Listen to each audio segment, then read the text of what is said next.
Bonjour. Aujourd'hui, je suis ici avec mon co-chef, Jonathan Pedneault, avec une conférence de presse au sujet des défis actuellement ici au Canada. We have been, as a country, to put it mildly, we've faced unprecedented challenges since the election of Donald Trump in November, and more recently since his inauguration January 20th. I want to share with Canadians how much being able to say we are Team Canada, being able to ride on the strength of the Canadian people standing up, grabbing a flag and waving it, and saying we are united, has given us a strategic advantage that Donald Trump never imagined we'd have. I can share that the Prime Minister, Justin Trudeau, has engaged with, and people have seen this, not only all the premiers, but all the opposition party leaders a number of times since the U.S. election when Trump began to talk about 25% tariffs on Canadian exports to the United States. An unjustified threat that violates a number of existing trade agreements. Worse than that, we now know that Trump continues to express an interest in taking our territory, just as he does about, as in his speech to Congress the other night, Greenland will get it one way or the other. These are illegal threats. But Canada has stood fast, we've stood firm, and we've been united. So I want to share again, I think it's been a big part of our success in pushing back on Trump, that December 3rd we met in person here in West Block in the cabinet room. The Prime Minister, the leader of the official opposition, the leader of the New Democratic Party, the leader of the Bloc Québécois, all of us together to say we are Team Canada. We've met since then a number of times. The last time was February 2nd on a conference call. I was already on my way to Washington by train, and I said to my colleagues, the Prime Minister, the leader of the official opposition, the leader of the NDP, the chef de Bloc Québécois, the message I'm taking to Washington, I want to make sure it's a message that comes from all of us. What is the message that I'm taking on behalf of Team Canada? The message was clear. Tell them we are united. We will not back down. It's important. It's part of our ability as a country to stare down the increasingly erratic, unhinged threats from Donald Trump. But now we're on the verge of an election. We can already see how the tone changes. We're already seeing the Liberal attack ads against the Conservative attack ads against the Liberals. How do we stand firm as Team Canada and say we're united? The premiers, all federal parties, united.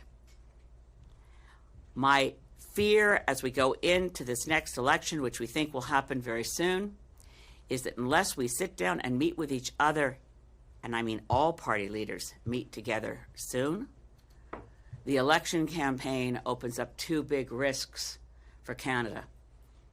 One is that divisions that will emerge in the cut and thrust of a partisan elbows out against each other showdown will open up possibilities for Trump and his henchmen in the chaos and uncertainty they are creating to use the tactic of divide and conquer, to hurt Canada by using Poilievre's words against Canada or using Carney's words against Canada.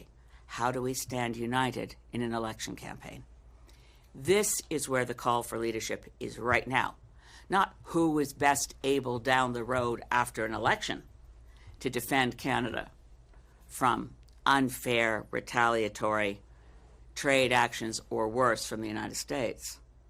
We're in that fight now. It's not a future threat. It's now.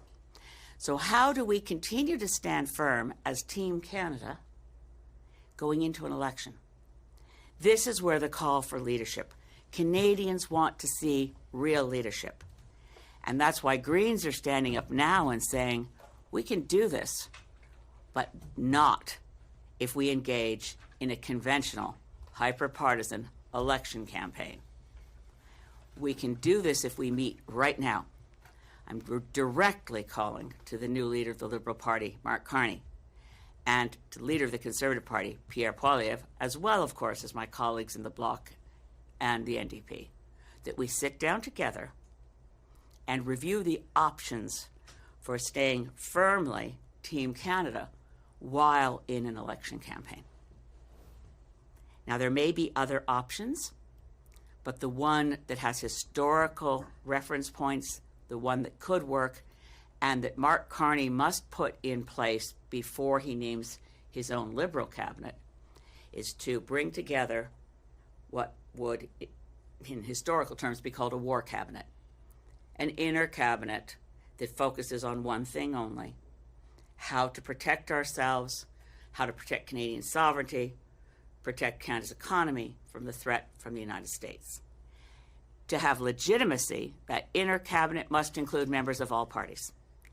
That's the historical reality of when Mackenzie King created a war cabinet in the Second World War, Winston Churchill had a war cabinet in the Second World War. To have legitimacy, to be able to take steps that are necessary, it has to include cross-party cooperation on the very limited set of things that Canadians want to see us continue to do as a government to protect our country. On doit faire les choses qui n'est pas déjà fait, jamais. On doit faire les choses différentes pour protéger notre économie et notre souveraineté, avec un effort collaboratif entre tous les partis, avec la coopération de tous les chefs. This is different from other election campaigns. And if we wage this as if we're in a conventional election campaign, the risks are enormous. One, the one I mentioned, opening up differences that Trump can exploit in a divide and conquer strategy. Another risk, Madam Justice Hogue already identified the single greatest threat to our next election and democracy in Canada, is disinformation coming from social media platforms, such as those controlled by Trump's billionaire oligarch friends, like Mr. Musk, Mr. Zuckerberg. The other risk is that the convention in Canada is that when you're in an election campaign, the government that remains, a cabinet government, can only operate as a quote-unquote caretaker government. How does a caretaker government respond to something that we don't know about today, but may be occurring in 3 weeks' time? Think of how much damage Trump has done. He was inaugurated January 20th.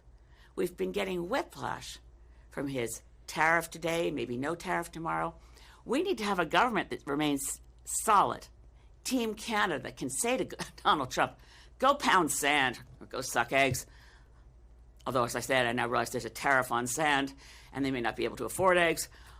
Point is, Canadians need to be able to see leadership from their leaders, that we can stand united as Team Canada, that we can proclaim that we will not ever back down, and we will give Trump and his henchmen no ammunition to use against Canada by allowing any large differences to open up, to create his ability to, as we know he has done, divide and conquer. We need to do this. I call on Mark Carney specifically and Pierre Poilievre specifically. We have written to ask to meet with you, as all leaders should meet. We have an opportunity. It's time limited. If the writ drops without an agreement to have a way forward, it may not be a war cabinet. Maybe there's a better idea. We won't know about it until we sit down and talk with each other. Canadians want to see leadership from their leaders. They want to know that we're more committed to our country than to our party.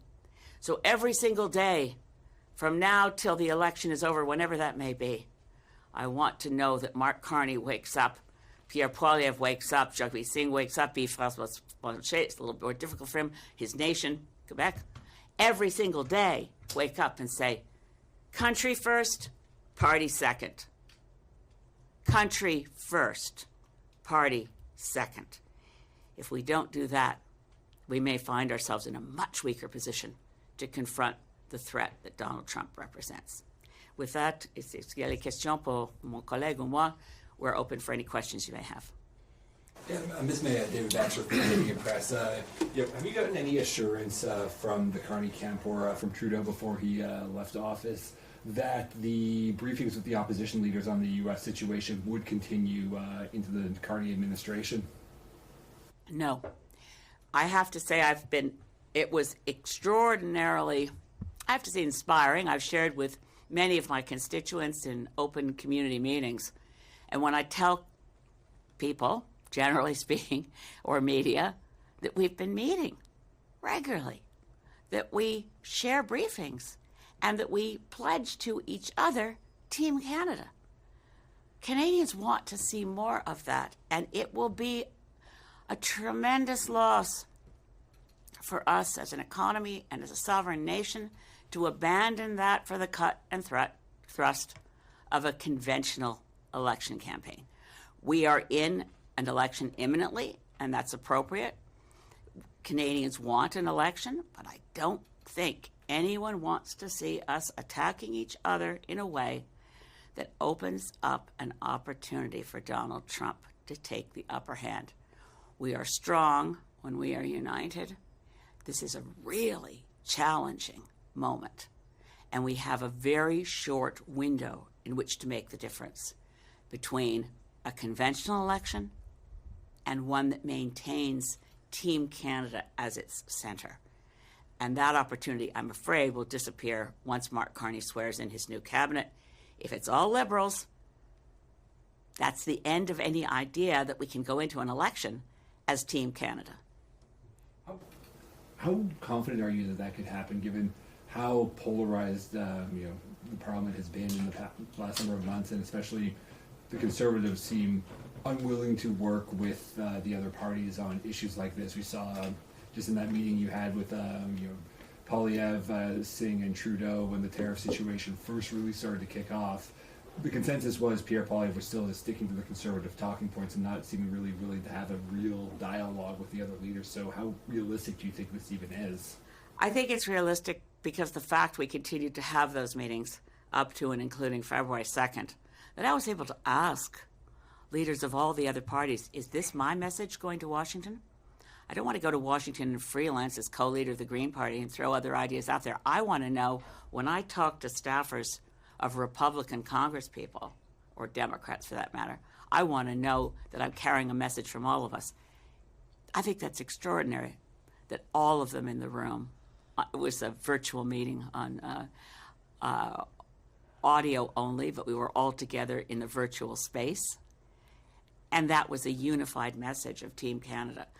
I also take heart from the fact, if we think of it, that the Standing Committee on Foreign Interference in Democratic Institutions was made up of members of all parties, that they were able to work with top secret security clearance together to issue a report, which has now been reviewed thoroughly by Madam Justice Hogue. We now know, and again, that was part of her report, Mark Carney should, or she didn't know the name, whoever the next Liberal leader is should get top secret security clearance as quickly as possible. So should Mr. Poilievre. Time's up for pretending there's some reason not to ask for top secret security clearance. Make it clear to Canadians there's nothing that amounts to conflicted loyalties on his part. But that core of a committee could be the starting point. It's realistic because it's necessary. We are in unprecedented times. The threat Donald Trump represents is real. I think how many journalists have pointed to how extraordinary it is that Prime Minister of the Right Honorable Justin Trudeau would say they want to destroy our economy so they can annex us.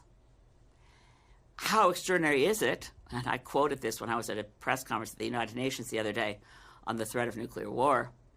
Quoted Andrew Coyne from March 1st in the Globe and Mail. The United States, quote unquote, has given the nuclear codes to a madman.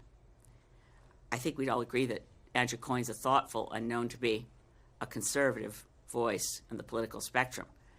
It is no longer extreme to point out that Donald Trump represents a threat to Canada and to the world, to stability within NATO. I mean, Denmark is a NATO ally, and Trump is saying in a speech to the U.S. Congress, one way or another, we're going to get Greenland. Reminds me of his attitude towards women. He's a serial misogynist, sexual abuser, rapist. He's in the White House. What does he want to do? Take Greenland out to buy expensive furniture? Take Greenland into the dressing room? I'm sorry, every time I hear Trump saying he's going to get something one way or another of another sovereign nation, in my head I'm hearing, yeah, I just grab him by the... We have to be prepared, and we have to be united as a country across party lines, and that requires more than what's been proposed up till this morning when Greens are saying, we want to meet with you, all of us together, can figure something out. It may not be a war cabinet. Maybe there's a better idea. But without an agreement with all party leaders that we are Team Canada, that we do not allow divisions between us in a political campaign to create opportunities for Elon Musk, for Donald Trump, for their disinformation machine to divide Canadians. I wouldn't put it past Trump at all. I mean, we've seen Musk interfere in the German elections to support neo-Nazis. Okay. What's to say that Trump and Musk's ideas, well, let's just get some rage farming going and see if we can get a segment of Canadian society that likes the idea of a 51st state.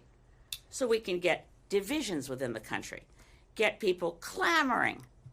Maybe. I think right now the unity in this country is so inspiring. We are, as a country, my constituency office can't keep up with the demand for flags. We have elder statesmen banding together, whether Jean Chrétien, Stephen Harper, Jean Charest. We heard Paul Martin. The call on all of us to celebrate Flag Day was from former political leaders across the political spectrum. These are not normal times. We have to cooperate. We have to stay Team Canada at some level going into the next election, or we will lose ground in the fight that we're in, and this is the fight of our lives for Canada.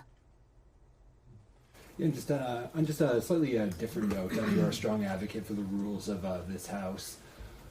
A lot of noise has been made in recent weeks about Mark Carney and potential conflicts of interest, just with his Brookfield connections. His campaign has said that he's put his business interests into a blind trust for his time in public office, and with the disclosure rules, he is following the letter of the law right now. Do you think there should be any change, just since as Michael Barrett has said in his numerous press conferences on the issue, when those rules were written, they weren't designed for a situation like this where someone with extensive business ties becomes prime minister without facing a general election first? I think, thank you, David. I think it's critical that leaders of political parties remove any suggestion that they have conflicted loyalties. That's why Pierre Poilievre must ask for top secret security clearance and remove that cloud based on what's already in the public domain, that his Conservative Party leadership race, there's certainly intelligence that suggests foreign interference from the government of India. So I would say Mark Carney should get top secret security clearance if he can as quickly as possible. Pierre Poilievre should get top secret security clearance. And I would say where we need to fortify our ethics rules in this country is that when we swear an oath of office, and we swear that oath as members of Parliament, it's an anachronism. We swear to His Majesty King Charles III. I swore to Her Majesty Queen Elizabeth II. But that's in right of Canada. We're swearing an oath of allegiance to Canada. That oath to Canada, in the context of foreign interference, that oath should have consequences. And if someone's found to have allowed themselves to develop conflicted loyalties, there have to be consequences. And right now there aren't. So I would fortify the oath of office as a critical way of maintaining that members of Parliament have one loyalty, and that's to Canada. And again, during an election campaign, country first, party second. We're not used to that. We've never had to do it before, but we have to do it now. Thank you. This concludes the press conference. Merci. C'est ce qui conclut la conférence de presse.